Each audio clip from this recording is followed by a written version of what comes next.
નમસ્કાર, વિશેષ રજૂઆતમાં આપનું સ્વાગત છે. હું છું પંકજ. સૌરાષ્ટ્રમાં તહેવારો ગાળવા દરિયાકાંઠે વસેલા સોમનાથ, દીવ, માધવપુર અને પછી દ્વારકા આકર્ષક છે. અને એમાંય દ્વારકા નજીક આવેલા શિવરાજપુર બીચ પર કુદરતે જે સૌંદર્ય પાથર્યું છે એ જોતા અને માણતા દિવસો ટૂંકા પડી જાય તેમ છે.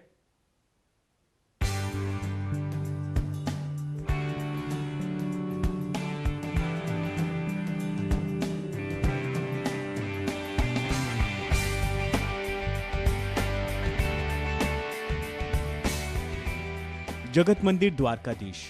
કરોડો ભક્તો અહીં શીશ ઝુકાવવા પહોંચે છે. દ્વારકાધીશના આશીર્વાદ લીધા બાદ અગાઉ લોકો માધવપુર બીચ પર જતા હતા.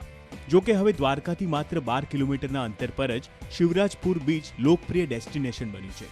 શિવરાજપુર બીચ રાજ્યનો પહેલો બ્લુ ફ્લેગ બીચનો દરજ્જો ધરાવે છે. બ્લુ ફ્લેગનો દરજ્જો અહીંના કુદરતી સૌંદર્ય, સુવિધાઓ, સ્વચ્છતાનો પુરાવો છે, જે તેને બનાવે છે બેસ્ટ ટુરિસ્ટ પ્લેસ. પહેલા કહેવાતું હતું કે સસ્તામાં સિદ્ધપુરની જાત્રા, પણ હવે કદાચ એવું કહેવાશે કે સસ્તામાં શિવરાજપુરની યાત્રા. આ બીચ પર પાણી બ્લુ છે, જે કાચથી પણ વધુ ચોખ્ખું છે. એવું કહીએ તો પણ અતિશયોક્તિ નથી. વળી દરિયો શાંત અને છીછરો હોવાથી દરિયામાં ઉતરીને નાહવાની મજા માણી શકાય છે. દ્વારકાધીશના દર્શન કરવા આવ્યા હતા.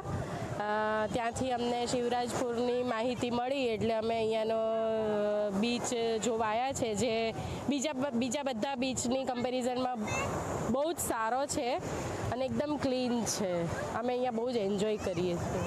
જે અહીંયાની વ્યવસ્થા અને આ બીચ અમને બહુ જ સારો લાગ્યો અને એકદમ ક્લીન છે. સેન્ડ બી બહુ જ ફાઇન છે અને બધી જ વ્યવસ્થા બાથરૂમથી માંડીને બધું જ બહુ ફાઇન છે.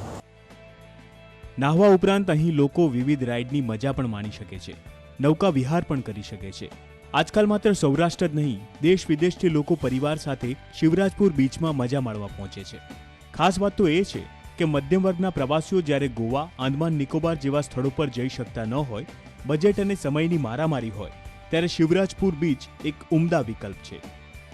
અમે અહીંયા દ્વારકાધીશના મંદિરે ધજા ચડાવવા માટે આવ્યા છીએ અને અમને અહીંયા શિવરાજપુરની માહિતી મળી એટલે અમે અહીંયા આવ્યા છીએ. અને બહુ જ મસ્ત બીચ છે, બહુ જ ક્લીન છે, બહુ જ વ્યવસ્થા સારી છે અને બહુ જ મજા આવે છે. બહુ જ એન્જોય કરીએ છીએ. અથવા તો ગોવાના બીચની અંદર સામાન્ય માણસો જઈ ન શકે, પણ આ નજીકમાં છે. શિવરાજપુર બીચનો લાવો લેવા જેવો છે અને ખાસ તો સિનિયર સિટીઝનો માટે પણ સરસ છે. આવવાથી બહુ એક જે ગોવા છે કે દીવ છે એ સિવાયના બહુ સારા એવા પ્લેસ છે એનું અનુભૂતિ આપણે અહીંયા થાય છે. અહીંયા ઇકોનોમિકલી બજેટમાં આપણે આપણા પરિવારને એક એવો આનંદ આપી શકીએ છીએ કે જે નાના લોકો કે ગરીબ લોકોને એ મળી ન શકે, જેથી અહીંયા ઇકોનોમિકલ પ્રાઇઝમાં જે બીચમાં રાઇડ્સ કરવા મળે છે, બાઇકિંગ કરવા માટે મળે છે, એ બધી વસ્તુ અહીંયા વ્યવસ્થિત મળી છે. પ્લસ આ ગ્રામજનો કે જે આ લોકો છે અહીંના જે આ બધે રાઇડ્સ પ્રોવાઈડ કરે છે એ લોકોનો બહુ કોઓપરેટ સારું છે અને સપોર્ટ બી સારો છે અને આપણને એટલા બધા ગાઈડ્સ કરે છે અને બહુ અહીંયા જે બી રેકડી છે ખાવા પીવાની અને બહુ ઇકોનોમિકલ પ્રાઇસમાં બધું આપે છે. એટલે રિયલી અહીંયા ઓછા બજેટમાં ઇકોનોમિકલી જે બી લોકો આવે છે એને બહુ સારો એવો એન્જોયમેન્ટ બાળકો સાથે થઈ શકે છે. શિવરાજપુર બીચ પ્રવાસન સ્થળ તરીકે વિકસિત થતાં અહીં સ્થાનિકોને પણ રોજગારી મળી છે. ઘણા પ્રવાસીઓ તો એવા છે કે શિવરાજપુર બીચ ખાતે આખો દિવસ પસાર કરે છે. મુકુંદ મોકરિયા, ન્યૂઝ 18 ગુજરાતી, શિવરાજપુર. દિવાળીના દિવસોમાં સૌરાષ્ટ્રમાં પિકનિક પ્લેસ તરીકે સૌથી જાણીતું જો કોઈ સ્થળ હોય તો તે છે દીવ. આ નાનકડા ટાપુ પર દર વર્ષે મોટી સંખ્યામાં સહેલાણીઓ રજાઓ ગાળવા માટે પહોંચે છે. અરબ સાગરની ખાડીમાં વસેલા આ ટાપુ પર અનેક જોવાલાયક અને માણવાલાયક અને જાણવાલાયક સ્થળો આવેલા છે.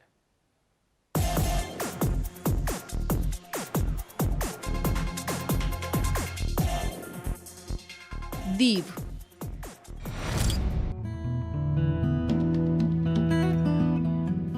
માત્ર સૌરાષ્ટ્ર જ નહીં, ગુજરાત અને તેની આસપાસના રાજ્યોની ફરવાલાયક સ્થળોની યાદીમાં સૌથી જાણીતું નામ. જેમ ભૂખ લાગી હોય ત્યારે એક જ થાળીમાં મનગમતા દરેક પકવાન પીરસાય તો આનંદની છોડો ઉડે, એવી જ રીતે દીવમાં એક પર્યટકના મનને માફક આવે એવું બધું જ ઉપલબ્ધ છે. પરિવારને સાથે જવાનું થાય કે ફ્રેન્ડ સર્કલની સાથે હોય, દીવ પહોંચીને દરેકનો ચહેરો દીપી ઉઠે. હું અત્યારે તો નાગવા બીચ ઉપર છું, પછી વોટર સ્પોર્ટ્સ જેટ સ્કીનું વિચારું છું, પછી કિલ્લો ફરવા જશું અમે લોકો, લોકલ માર્કેટ્સ અહીંની જોશું, ચર્ચ જોવા જશું. દીવ સૌરાષ્ટ્રના ગીર સોમનાથ અને અમરેલી જિલ્લાને અડીને આવેલું એક રમણીય સ્થળ છે. યાત્રાધામ સોમનાથથી તેનું અંતર 89 કિલોમીટર છે. જૂનાગઢથી 155 કિલોમીટર અને અમદાવાદથી 365 કિલોમીટર છે. ઉપરાંત અહીં પહોંચવા માટે મુંબઈથી સીધી જ વિમાની સેવા પણ ઉપલબ્ધ છે. તો હજીરાથી દીવ સુધીની ક્રૂઝ સેવા પણ તેના ચોક્કસ સમય મળે છે, જેમાં શાહી મુસાફરી માણીને દીવ પહોંચી શકાય છે, જેનું એક તરફથી ભાડું 900 રૂપિયા અને રિટર્ન ટિકિટ 1700 રૂપિયા છે. દીવમાં નાગુઆ બીચ, ઘોઘલા બીચ અને જલંધર બીચ એમ 3 બીચ આવેલા છે, જ્યાં પેરાસેલિંગ, સન બાથિંગ, સ્વિમિંગ વગેરેની મજા માણી શકો છો. ત્રણેય બીચ પર પર્યટકો ગોવાના બીચ જેવી જ અનુભૂતિ કરી શકે છે. એટલે જ તો દીવ મિની ગોવા તરીકે પણ ઓળખાય છે. અહીં વિવિધ રાઇડ્સનો આનંદ લૂંટી શકો છો. દરેક તહેવાર પર અહીંના બીચ પર મોટી સંખ્યામાં પર્યટકો ઉમટે છે. કોરોના બાદ હવે ફરી એક વખત અહીંની રોનક પરત ફરી છે. સૌથી વધારે તો રાઈડ કરે અમારે બનાના રાઈડ એન્જોય કરે, અને રાઈડ અમારા પાસે બધી છે. જેટ સ્કી છે, બનાના છે, કપલ રિંગ છે, વોટર સ્કી છે, અને આપણે અહીંયા ડિસ્કો બોર્ડ છે, સ્લીપિંગ બમ્પર છે, પછી જીપ પેરાસ્લિંગ છે, બોટ પેરાસ્લિંગ છે, બધી રાઈડ છે સાહેબ.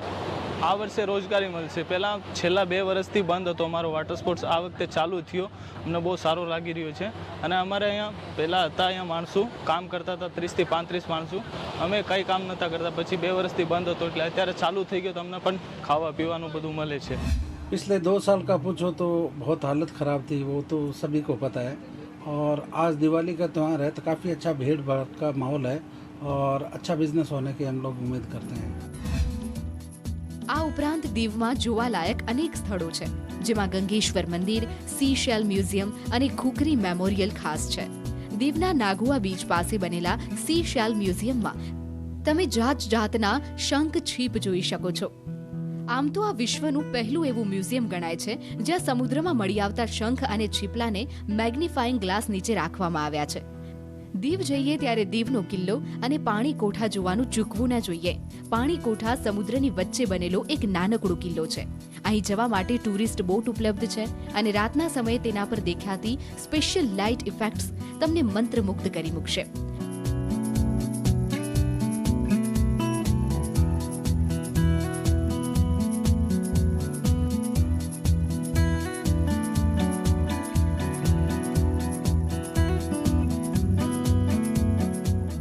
દીવના કિલ્લા પરથી બીજી તરફનો સમુદ્રનો નજારો અત્યંત આકર્ષક લાગે છે. દીવના આ વિશાળ અને ભવ્ય કિલ્લાનું નિર્માણ 1535 થી 1541 વચ્ચે કરવામાં આવ્યું હતું. તેની છત પર સજેલી તોપો એ વાતનો પુરાવો છે કે તેની સુરક્ષા વ્યવસ્થા એકદમ ચુસ્ત હતી. આ સિવાય તમે અહીં saint Paul church, saint Thomas church museum, રૂખડા વૃક્ષ, હોકા પામ આકર્ષણનું કેન્દ્ર છે. રોકાવા માટે અહીં ટુરિઝમ ડિપાર્ટમેન્ટ તરફથી અનેક કોમ્પ્લેક્સ બનેલા છે, તેમજ 5 સ્ટાર હોટેલ્સથી લઈ નાની હોટેલ્સ પણ ઉપલબ્ધ છે. કોરોના કાળમાં 2 વર્ષ સુધી અહીં ઓછા પર્યટકો આવ્યા હતા, પરંતુ આ વખતે અહીં મોટી સંખ્યામાં પ્રવાસીઓ આવતા વેપારીઓ પણ ખુશ છે. દિનેશ સોલંકી, ન્યૂઝ 18 ગુજરાતી, દીવ.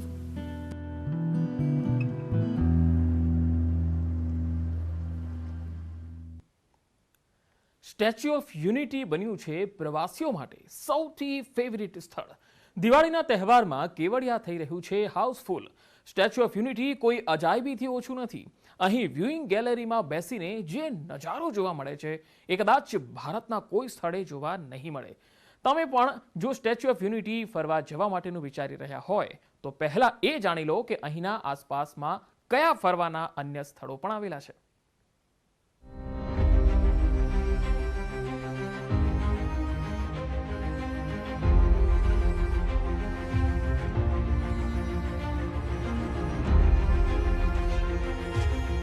हमारा काम ये है कि हम हिंदुस्तान में कोई भी प्रांत के पड़े हैं, हम हिंदुस्तानी हैं और हमारा प्रथम कर्तव्य हिंदुस्तान की हिफाजत, हिंदुस्तान की रक्षा.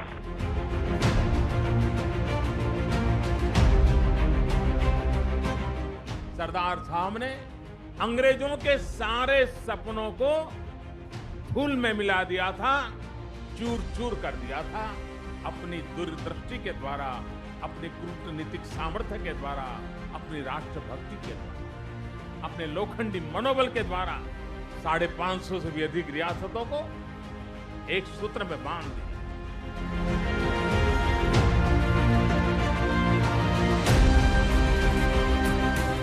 पूरे विश्व का ये प्रवासन धाम बने और यहाँ आने वाला देखे कि भारत में ऐसे महापुरुष भी हुआ करते, हमारी ऊंचाई को देखे, इस देश की ऊंचाई को नापे, ये हम चाहते हैं। और जब ये पूरा स्मारक बनेगा, हम देशवासियों के लिए वो प्रेरणा का तीर्थ होगा और विश्व भर के लिए वो प्रवासन का धाम बन जाएगा।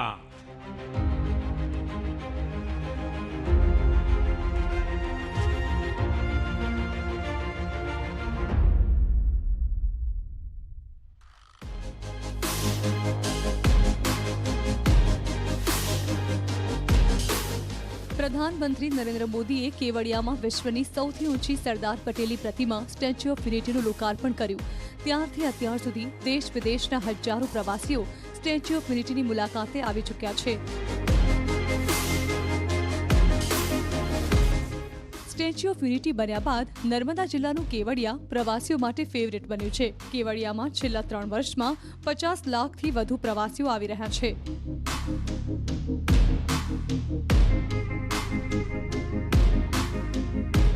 હાલ દિવાળી વેકેશનમાં પણ રોજના 30 થી 40 હજાર પ્રવાસીઓ આવે છે.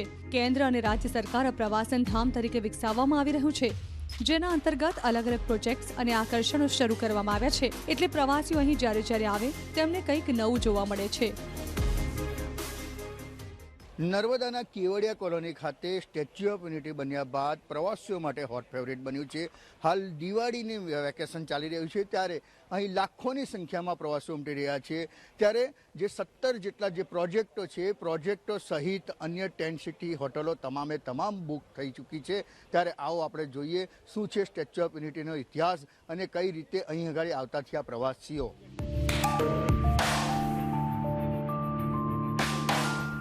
કેવડિયા કોલોનીમાં સ્ટેચ્યુ ઓફ યુનિટી બાદ પ્રવાસીઓનું સૌથી ફેવરેટ સ્થળ છે આ જંગલ સફારી.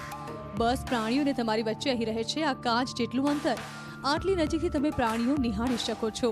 અનેક જાતિના પક્ષી અને પ્રાણીઓ સાથે આ જંગલ સફારી દેશનું સૌથી મોટું જંગલ સફારી બની ગયું છે.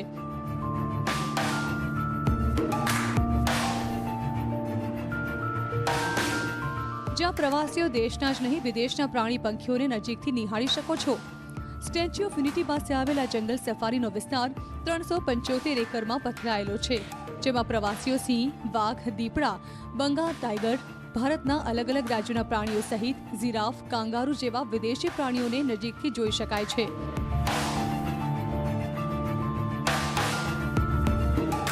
આ જંગલ સફારીને 3 ભાગમાં વહેંચવામાં આવ્યો છે, જેમાં એક ભાગ છે કાર્નિવોર કે જ્યાં માંસભક્ષી પ્રાણીઓ રાખવામાં આવ્યા છે. તેવી જ રીતે હાર્નિવોર કે જ્યાં ઘાસ ખાનારા પ્રાણીઓ રાખવામાં આવ્યા છે. આ ઉપરાંત એવો પણ વિભાગ છે જ્યાં દેશ વિદેશના પક્ષીઓનો કોલાહલ પ્રકૃતિ પ્રેમીઓને સાંભળવા મળી રહ્યો છે. હું ઓમાનથી આવી છું સ્પેશિયલ અહીંયા સ્ટેચ્યુ ઓફ યુનિટી જોવા માટે. મેં આના બારેમાં બહુ સાંભળ્યું હતું, બહુ મોટી વર્લ્ડ્સ લાર્જેસ્ટ સ્ટેચ્યુ છે અને હું બહુ એક્સાઇટેડ છું. અહીંયા અમે જોવા જ જઈએ છીએ. અહીંયા મેં બીજું બધું બહુ કર્યું, રિવર રાફ્ટિંગ છે, પછી ઘણું બધું કર્યું, બહુ જ મજા આવી. તમારે ટ્રાય કરવું જોઈએ. એમ તો મારા મમ્મી પપ્પા મને અન્ય દેશોમાં લઈ જતા હોય છે, બટ આ વખતે મને થયું કે આપણે અહીંયા સ્ટેચ્યુ ઓફ યુનિટી જોવા આવવું જોઈએ, કારણ કે આ વર્લ્ડ્સ લાર્જેસ્ટ સ્ટેચ્યુ છે. તો તમે બી ટ્રાય કરજો.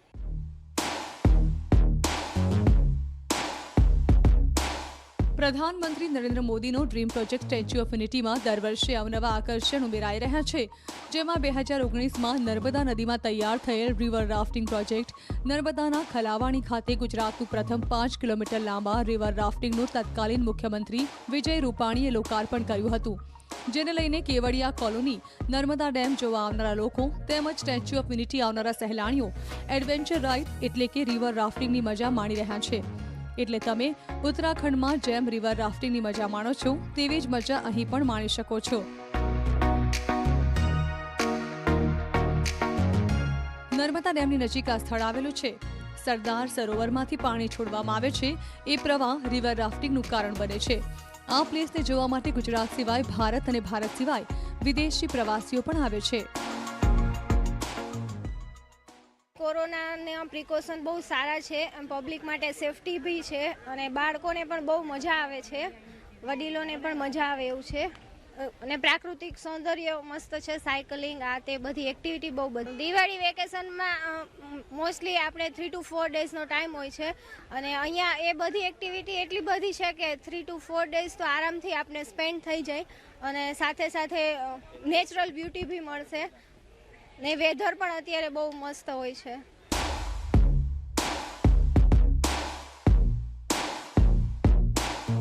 અહીં તમને વિશ્વની સૌથી ઊંચી પ્રતિમાના તો દર્શન થાય જ છે, સાથે તમને કુદરતના ખોળે નર્મદા જિલ્લાના પ્રાકૃતિક સૌંદર્યને પણ માણવાની તક મળે છે. સ્ટેચ્યુ ઓફ યુનિટી આસપાસ પ્રવાસીઓને આકર્ષવા માટે છે બોટિંગ અને એડવેન્ચર પાર્ક. અહીં બહુ જ એન્જોય કરું છું અને by the way first time હું અહીંયા આવી છું તો બસ મને ફન છે અને દિવાળી વેકેશન છે તો પહેલાં તો અહીંયા આવું જ જોઈએ કેમ કે આ વર્લ્ડ લાર્જેસ્ટ સ્ટેચ્યુ છે. So please enjoy. બહુ અમેઝિંગ ટ્રાય છે અને અહીંયા ફેમિલી સાથે આવશો તો વધારે જ મજા આવશે. તો શ્યોર. અહીંયા બટરફ્લાય ગાર્ડન, ફ્લાવર વેલી અને જંગલ સફારી છે, પછી રાઇડિંગ છે, બોટ રાફ્ટિંગ, રિવર રાફ્ટિંગ છે અને ઓફકોર્સ બહુ જ મજા આવશે. તમે જરૂર ટ્રાય કરો, મજા આવી જશે. સહી પોષણ દેશ રોશનની થીમ પર બનાવવામાં આવેલું આ ચિલ્ડ્રન ન્યુટ્રિશન પાર્ક પ્રધાનમંત્રીનો ડ્રીમ પ્રોજેક્ટ છે.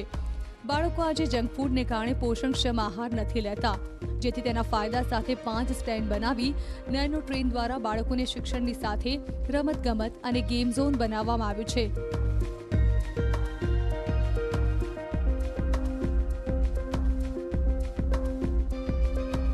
જ્યાં બાળકોને ગમત સાથે જ્ઞાન મળે છે. બાળકોનું આ ફેવરેટ પ્લેસ છે.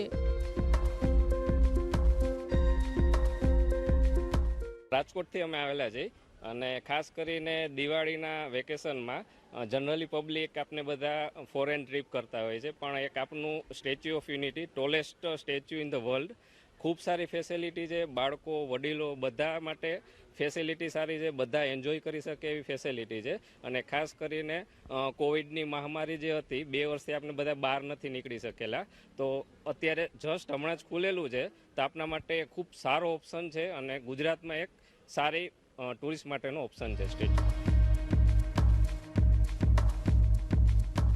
આ ગાર્ડન સ્પેશિયલ થોરના ગાર્ડન માટે જાણીતું છે. અહીં અલગ અલગ જાતિના 1 થી વધારે થોર જોવા મળે છે. મલેશિયા, સિંગાપોર, ઓસ્ટ્રેલિયા સહિત દેશોમાંથી થોરને મંગાવીને અહીં રાખવામાં આવ્યા છે. અહીં સંખ્યાની દ્રષ્ટિએ 320 થી વધારે થોરના વિભિન્ન રૂપ જોવા મળે છે. અહીં કેક્ટસની 2000 જેટલી પ્રજાતિ છે. એડવેન્ચર અને નેચરના શોખીનો માટે આ જગ્યા જન્નત છે. અહીં બાળકોને ફરવાની ખૂબ જ મજા આવે છે અને તેથી વિશેષ મનોરંજન પૂરતું મળી રહે તે રીતે તમામ સુવિધા વિકસાવવામાં આવી છે. આ તમામ કેક્ટસ એવી રીતે વાવવામાં આવ્યા છે જેથી તેમને પૂરતું કુદરતી વાતાવરણ મળી રહે. આ કેક્ટસ ગાર્ડનની બાજુમાં આવેલો છે બટરફ્લાય ગાર્ડન. આ ગાર્ડનમાં 60 થી 70 પ્રકારની 5000 થી વધુ પતંગિયા છે. આ ગાર્ડનમાં ટાઈગર, બટરફ્લાય બધા માટે આકર્ષણનું કેન્દ્ર છે. અહીં પતંગિયાની આખી લાઈફ સાયકલને સમજી જાણી શકાય છે. અહીં 10 થી 15 અલગ અલગ સેલ્ફી પોઈન્ટ પણ બનાવવામાં આવે છે. પ્રવાસીઓ અહીં પતંગિયા સાથે સેલ્ફી લઈ મોજ માણે છે.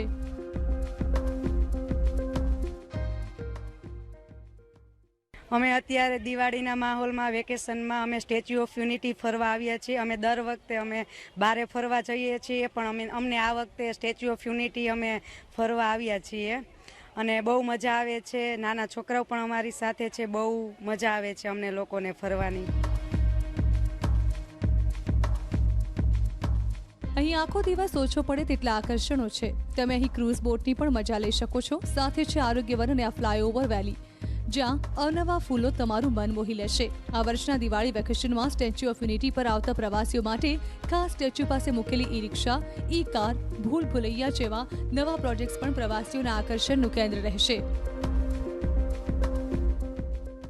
નર્મદા ઘાટ ખાતે અમે આરતીનું રિહર્સલ અત્યારે પૂરજોશમાં ચાલુ છે, જેનો ઘણા બધા પ્રવાસીઓ લાભ લે છે અને શ્રદ્ધાથી તેને બિરદાવે છે. એ ઉપરાંત તમને કહેતા મને ખૂબ જ ખુશી થાય છે કે અહીંયા અમે ઈ રિક્ષાનો એક સુંદર પ્રયોગ ચાલુ કર્યો છે. એ ઈ રિક્ષામાં અહીંયાની આદિવાસી જે બહેનો છે તેમને એક રોજગારી મળી રહે એનું એક સુંદર સોપાન અમે હાથ ધર્યું છે અને એ બહેનોની જે ઈ રિક્ષા ખૂબ જ સુંદર ઈ રિક્ષા છે અને એમાં પ્રવાસીઓ બેસીને સમગ્ર કેવડિયામાં ફરે છે અને કેવડિયાનું જે કુદરતી સૌંદર્ય છે એનો લાભ લે છે. એટલે આ રિક્ષા પણ આ વખતનું આકર્ષણ બની રહેશે. દિવાળી રજાઓમાં સ્ટેચ્યુ ઓફ યુનિટીનું ઓનલાઈન બુકિંગ લગભગ ફૂલ થઈ ગયું છે. જોકે સરકારે પણ ઓનલાઈન સ્લોટ વધારી દીધા છે.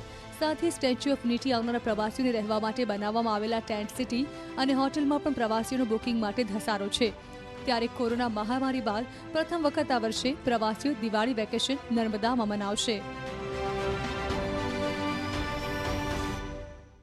જો તમારે દિવાળી વેકેશન સારી રીતે માણવું હોય તો સ્ટેચ્યુ ઓફ યુનિટી પર જ આવો, કારણ કે જે સ્ટેચ્યુ ઓફ યુનિટી છે જ્યારથી બન્યું ત્યારથી હાલ 30 થી 40 હજાર જેટલા રોજના પ્રવાસીઓ અહીં આવી ચૂક્યા છે. કહી શકાય કે 50 લાખથી વધુ પ્રવાસીઓ અહીં આવી ચૂક્યા છે. ત્યારે 2 વર્ષના કોરોના મહામારી બાદ પ્રથમ આ દિવાળી છે જે સ્ટેચ્યુ ઓફ યુનિટી પ્રવાસીઓ માટે ખુલ્યું છે.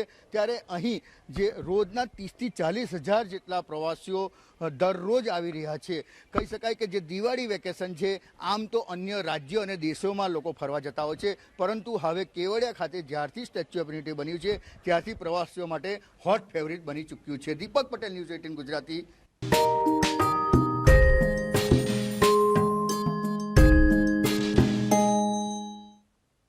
Welcome back.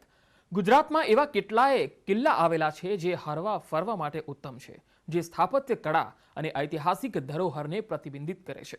આવો જ એક પ્રાચીન કિલ્લો આવેલો છે તાપી જિલ્લાના સોનગઢમાં, જે પ્રવાસીઓના આકર્ષણનું કેન્દ્ર બન્યું છે. અંતમાં જોઈએ આ ખાસ અહેવાલ.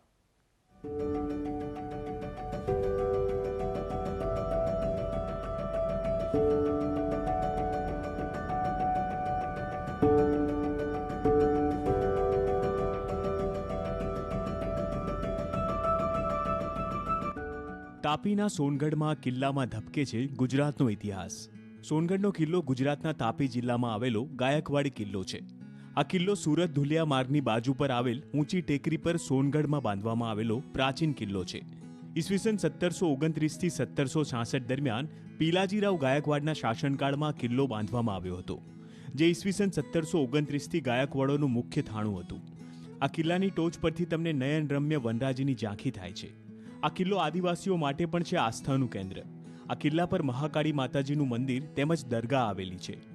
દર વર્ષે દશેરાના દિવસે પૂજા અર્ચના માટે આદિવાસીઓ અહીં ખાસ આવે છે. આ કિલ્લા પર દશેરાના દિવસે મેળો પણ ભરાય છે, ત્યારે દૂર દૂરથી પ્રવાસીઓ આવે છે. આ કિલ્લાની મુલાકાતે વધુ પ્રવાસીઓ આવે તે માટે જર્જરિત કિલ્લાના નવીનીકરણનું કામ પણ હાથ ધરાઈ રહ્યું છે. કિલ્લા પર પહોંચવા માટે પાકા રસ્તાનું પણ બાંધકામનું આયોજન છે. ઐતિહાસિક ધરોહર ગણાતો તાપી જિલ્લાનો સોનગઢનો કિલ્લો, જે એક ભવ્ય ઇતિહાસ ધરાવે છે. ઈસવીસન 1729 થી 1766 દરમિયાન પીલાજીરાવ ગાયકવાડના શાસન દરમિયાન આ કિલ્લો બનાવવામાં આવ્યો હતો, જે હજુ પણ અહીં અદ્ભુત નજારો જોવા મળે છે. જોકે આ કિલ્લાની ચારે તરફ જે કોટ બનાવેલા છે જે વર્ષોથી જર્જરિત અવસ્થામાં છે, અને તંત્ર દ્વારા પણ ગત વર્ષથી કિલ્લાની વિકાસ માટેના કાર્યો હાથ ધરવામાં આવ્યા છે. ત્યારે